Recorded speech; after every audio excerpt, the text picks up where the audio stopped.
আজকে কি রান্না হয়েছে? সাদা ভাত। আরে এ কি, এটা তো বিরিয়ানি। সাদা ভাতের জায়গায় বিরিয়ানি রান্না করেছে। দাও বিরিয়ানি দাও। বিরিয়ানির মধ্যে আলুও দিয়েছো, আবার মাংসও দিয়েছো। বাবা, মুরগির মাংসের ঠ্যাং লেগ পিস দিয়ে বিরিয়ানি খাবো? না না, ঠিক আছে, আর দিও না। এরপর আর কি রান্না হয়েছে দেখাও তো। এটা কি গো? এটা ভেটকি মাছ। ভেটকি মাছের একটি তরকারি। বা ভেটকি মাছ দিয়ে বিরিয়ানি দিয়ে খাবো। আর পাশে কি রয়েছে? এটা কি চাটনি রয়েছে?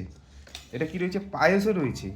এইটা আবার কি দিচ্ছ? এটা কি সবজি সিদ্ধ? সবজি সিদ্ধও রান্না করছো? বাপ রে বাপ, সবজি সিদ্ধ হয়ে গেল। হ্যাঁ, আবার কি ডিম সিদ্ধ? ডিম সিদ্ধও রান্না করেছো? আরে বাবা, এটা কি রয়েছে? আর এটা তো পাঁপড়, পাঁপড়ও রান্না করেছো। আবার স্যালাডও রয়েছে। বাপ রে বাপ, এটা কি? এটা তো লোটে মাছের একটি তরকারি। লোটে মাছ অনেকদিন পরে খাবো। এটা কি মুরগির মাংস? লাল লাল করে মুরগির মাংসের ঝোল। লাল লাল করে মুরগির মাংসের ঝোল দিয়ে, ভেটকি মাছ দিয়ে, চাটনি, পাঁপড়, পায়েস দিয়ে, লোটে মাছ দিয়ে, বিরিয়ানি দিয়ে, ডিম সিদ্ধ দিয়ে আমরা খাবো। লোটে মাছটা তোমাদের অনেকদিন বাদে কিন্তু লোটে মাছ দেখলাম। লোটে মাছ সচরাচর দিকে পাওয়া যায় না, অনেকদিন বাদে দেখলাম। এইগুলো আজকে আমরা খাবো। তোমরা কি খেলে কমেন্ট করে জানাতে কিন্তু ভুলো না বন্ধুরা।